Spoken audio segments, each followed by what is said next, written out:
welcome back to my channel. If you're new here, my name is Nicole. I created this channel to document my running journey, the highs and lows of that journey, as well as my eventual new endeavor with my beautiful golden retriever Dutton. He will be running with me very soon. We actually already started that briefly about a week or two ago, but that's a whole other story. We had to table that because as I was preparing for this race, I encountered what ended up being a major low.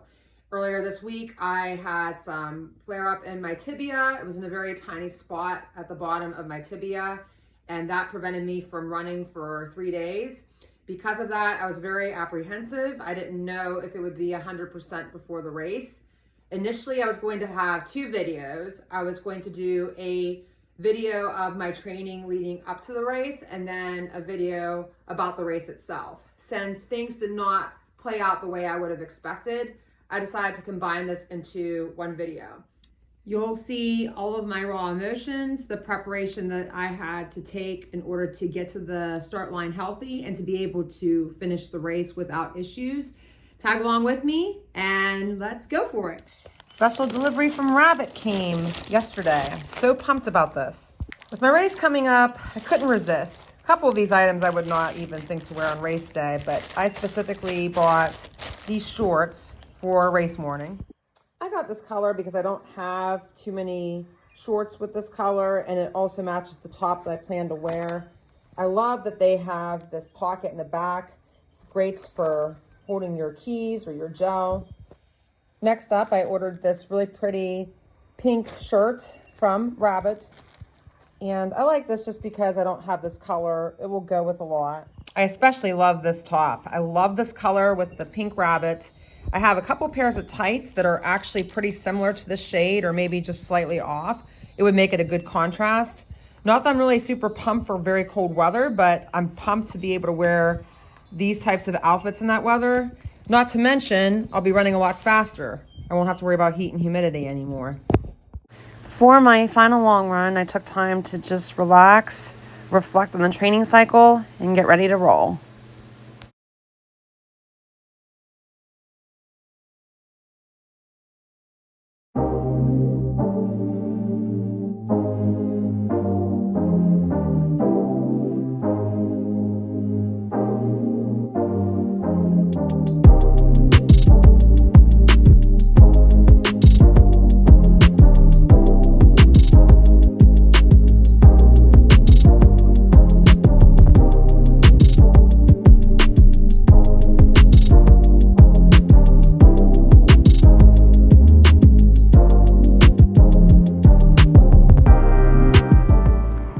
Last long run is done, but unfortunately it didn't go as well as I was hoping it would.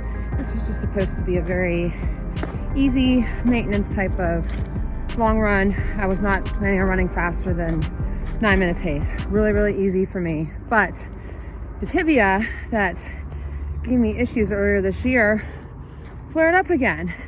At the bottom of my leg, I could feel these intermittent shooting pains. Thankfully, I don't think it's very severe.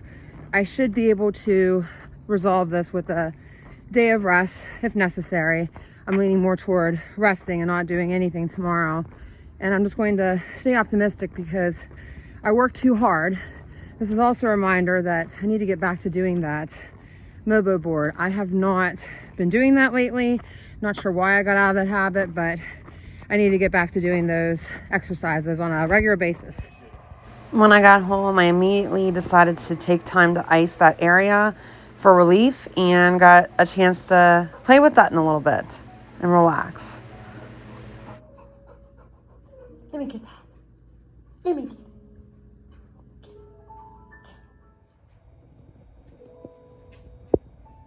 All about power and about controlling people and their... It is now Wednesday, October 23rd.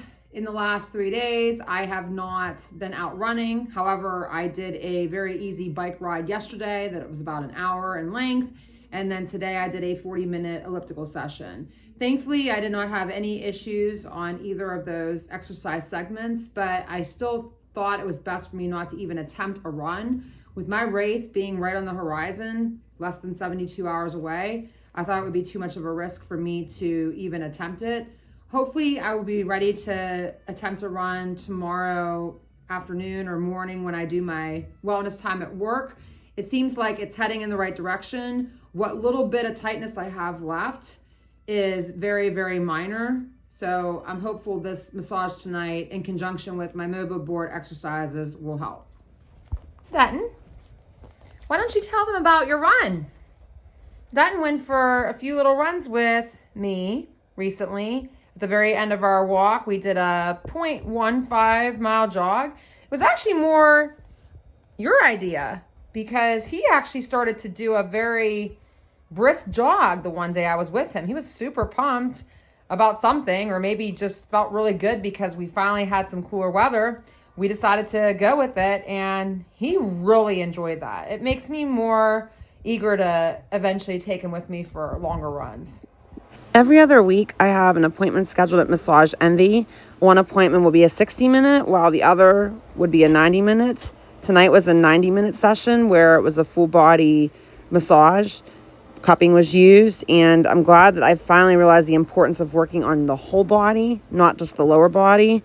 If the upper body's tight, it's going to transcend down the chain and cause issues. After the massage, I came home and took Dutton for a walk. It was a little bit more than a mile, and we took it easy just because of my issue with my tibia. We didn't do any running that evening. Good morning. We are less than 24 hours out from race time. I'm about to do an easy shakeout run after logging only one run since Sunday. That was yesterday on my work grounds for 40 minutes. My tibia is on the mend, and I'd say it's just about 100%. There was still a little bit of tightness left in just one tiny spot, and my PT was really aggressive at working on that today. Hopefully everything will be good to go, but he thinks that I'm not running too much of a risk in trying to race tomorrow. We'll see what happens. I'm just hoping for the best because I have put in so much of my effort into this training cycle. I've been working very hard for months, and I really would like to see the fruits of my labor.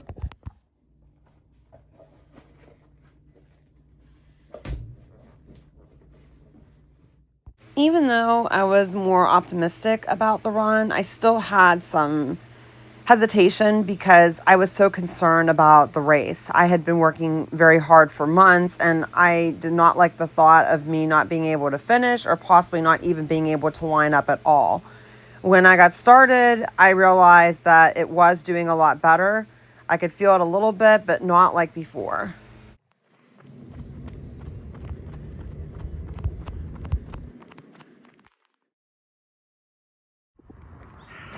I got through it, and I'm feeling very optimistic now because when I first started, I could feel a little bit of what I would describe as a sensation. It wasn't pain, but just kind of felt weird. Then it was okay. After maybe 1 minute of that, it was loosened up, and then I started to notice I wasn't favoring my foot anymore. I was actually running more normally, and I was okay. One reason why I wasn't too concerned about the feeling that I had in the beginning of my run is the fact that my physical therapist had even told me, it didn't surprise him, that when I first got up after he worked on that leg earlier, that I felt a little bit of that sensation then. He was so aggressive. He not only used his hands, but he also used the scraping device. Another thing that also encouraged me is when he used to work on areas in the past that were tight or injured, it would hurt so badly when he would work on those. It was beyond excruciating, but today it was very tolerable. It was barely maybe a 1.5 on a scale of 1 to 10. I got home and I immediately took time to ice the area and rest it up a bit.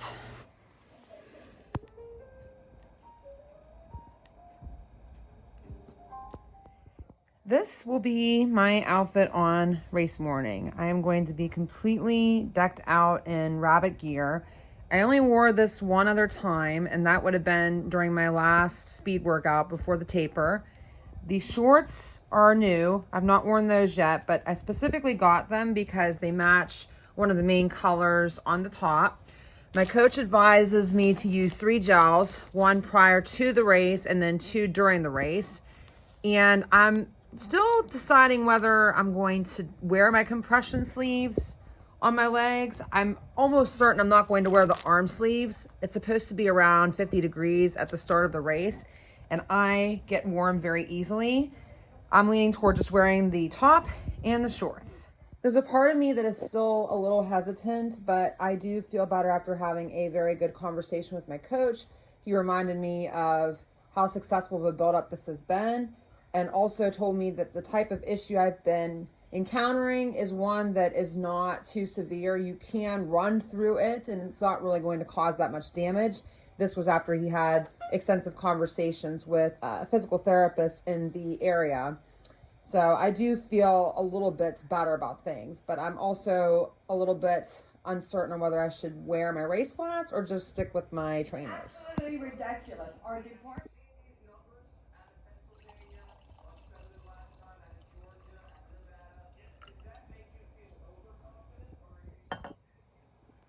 It's race morning. Good morning.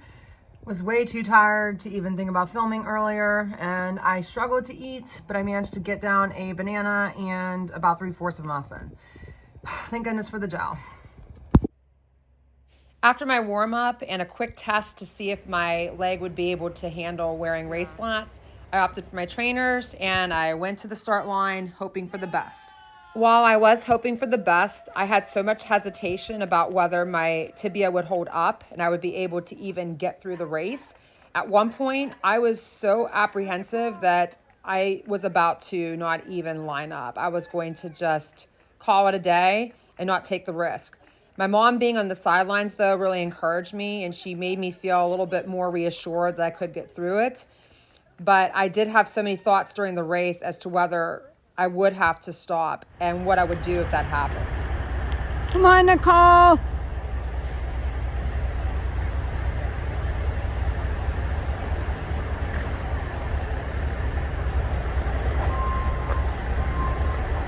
Good job. Push through it. Good job, Nicole. Strong finish.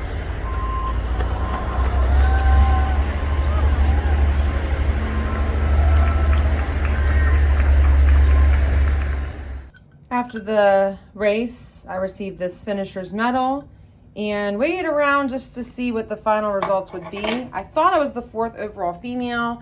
I turned out to be correct, and I was the first in my age group. The Morgantown Running Store issued these cute little trophies for the age group award winners. Even though I'm not totally satisfied with my performance, it's always nice to add some hardware to the ever-growing collection. At some point, I need to probably get another table or get a few more of those wall hangers to hang up all of my medals. I do have one over here that I could use, but I'm just not entirely sure how I want to finish decorating this room. I have everything situated in such a nice way with these 2 pictures from the photo shoots I had done, but I might have to rearrange some things. For now, I think I'll put this little guy right up here. That looks good there for now, and I'll just hang up my medal and my array of other medals. Unfortunately, that's all the footage that I got that morning. There was just so much on my mind after I was able to cross that line. Starting from the beginning, as I mentioned earlier, had a lot of skepticism. For whatever reason, I was feeling a little bit more fearful, and I didn't know if I would be able to finish the race. In all of the races I've done in the last 20 plus years, I have never had DNF next to my name. The only time I came close to DNFing a race was the 2017 Boston Marathon. And I still, despite the fact that I probably would have been better off DNFing, I opted to finish. It was all about pride for me. And that's what was on my mind during the race yesterday. As I was in the first few minutes, I was stuck behind all of these people who were running much slower than me. Initially, I thought it would be better for me to start out further back in the pack than I normally would have, because I didn't know how the tibia would feel. I wanted to be a little bit more cautious and maybe start out slower, feel it out first before I would then build upon that. Within the first 10 seconds, I was already having to veer off trail to pass people. And I would estimate that I probably passed about 50 people before I settled into a better pace. While I then started to feel a little bit better, that I was able to have some breathing room and I was able to move more freely, I was surprised that my first mile was much slower than I anticipated. As I had that realization that I needed to pick it up and I tried to shift gears, I realized it was still not as feasible as it should have been. When I thought back on all the workouts I'd done, I knew what I was capable of running, but here I am in the second mile, still only running in the 7:20 range when my body is primed to run 7:0s easily for 7 miles. It just did not feel right to me, but my body would not shift into that other gear for whatever reason. At that point, I just decided to settle into that pace and try to be consistent. I knew if I did that I would still have a respectable finish and I would be pleased. This was the longest race that I have attempted in several years, the longest in the last 3 years since I resumed training. So I would have been pleased if I had hit my initial goal. Unfortunately, I got to the halfway point and started to feel after that I was not as strong. My legs started to lock up from the knees down. My calves felt so heavy, like cement blocks, and I physically could not run faster. In fact, it got to a point where I slowed down to running 7:40s, and I think a couple miles were even 7:50. I just could not seem to pick up the pace because my legs were so heavy with every step I was taking. Once I accepted the fact that it was not going to be my day and it was more or less about just being strong and resilient, I took a different approach. My goal then was to just try to maintain that pace and not slow much more. When I got to about mile 8 or so, there were UCAN gels at the water stop. Even though I had 2 goos with me, I knew I would benefit from having more calories. When I woke up that morning, I struggled to eat. I was feeling very nauseous as I was taking bites of a muffin after having my banana. For whatever reason, I was just not hungry at all, and I was struggling to get something in me. Knowing I had such a long race, it made me even more apprehensive, just because I needed to have that energy to burn during the race. Once I got to 10 miles, it was even more grueling, and the last 3 miles just seemed to drag on forever. I had been by myself for several miles by that point, and I knew that it was going to be even more of a challenge for me to get to that start line. But I also reminded myself, you're getting closer, just finish the race. You prayed before the race that you would be able to get through it. That's all you wanted, was to be healthy and to be able to finish. So meet that goal, and this day is not a total loss. When I crossed the line, saw my time, I was utterly disappointed because I know that I am physically capable and strong enough to run far faster than what I did. My official time was 1:40.09, but I also started several seconds back from other individuals in front of me. I had 1:40.03 on my watch. So I just came within a few seconds of breaking 1:40. I might have felt a little bit better breaking 1:40, but looking back in hindsight, I still would have been very, very disappointed because, again, I know I am so much more capable than what my race performance showed. There was a part of me that was beating myself up, but I also recognized that this was not a total loss for me to be able to line up and finish this race. The fitness that I'm going to gain from just being able to get through that race will not be for naught. It will be a benefit to me as I move forward from this. My coach gave me the opportunity to prolong my training cycle, but I am also recognizing that I do need a break. I had it set in my mind prior to this race that I would be taking a break before resuming training. So I'm sticking to that plan. I don't care about redemption, so to speak, because I don't have anything to prove to anyone or not even to myself. All I know is that one day I'm going to be able to unleash what I have worked so hard for in this training cycle that I've been able to discover within myself. One day that will be known, but it just wasn't going to happen yesterday. My body did not cooperate with me, and some days it's just not going to do so. Those days do not define you as an athlete. And that's where I'm very proud of myself, that I've gained so much perspective and maturity from this. When I was younger, I would get very, very defeated, and I would allow that to cause my confidence to tank. Now it just lights a fire underneath of my ass, because I know that I'm going to just be better for this, and things are going to be even better in the future. Thank you guys for watching. Please make sure you like, comment, and subscribe, and I will check in again soon whenever I get back into training.